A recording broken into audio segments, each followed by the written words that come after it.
దేశంలో యువత ఆలోచన మారుతోంది. ఉద్యోగం కాకుండా వ్యాపారం వైపు వారి అడుగు పడుతోంది. డిగ్రీలు పీజీలు చదివిన 14% మంది ఇదే మాట చెప్తున్నారు. స్టడీస్ కంప్లీట్ కాగానే ఏదో ఒక బిజినెస్ కు ప్రణాళికలు సిద్ధం చేసుకుంటున్నారు.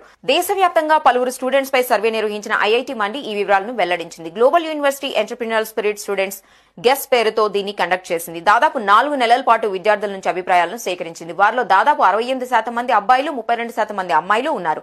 సర్వేలో ఇంకా ఏ వివరాలు తెలిసాయంటే ఇండియన్ స్టూడెంట్స్ లో ఎక్కువ మందికి వ్యాపారవేత్తలయ్యే లక్షణాలున్నాయి. 2025 నాటికి భారత్ లో ఎంటర్‌ప్రెన్యూర్స్ గా మారే వారి శాతం దాదాపు 32కు చేరుకుంటుంది. ప్రపంచ సగటుతో పోలిస్తే ఇది 2% ఎక్కువ కావడం విశేషం. అటు స్టార్టప్స్ విషయంలోనూ ఇండియా దూసుకుపోతోంది. ఈ రంగంలో వరల్డ్ లోనే 3rd ప్లేస్ లో నిలుస్తోంది. గత సంవత్సరం ఏకంగా 34,800కు పైగా అంకుర సంస్థలు ఏర్పాటు కావడం దీనికి నిదర్శనం. అటు 2,900కు పైగా ఇంక్యుబేషన్ సెంటర్స్ సేవలు అందిస్తున్నాయి. యువతకు దిశానిర్దేశం చేస్తూ వారి కెరీర్ గ్రోత్ కు ఉపయోగపడుతున్నాయి.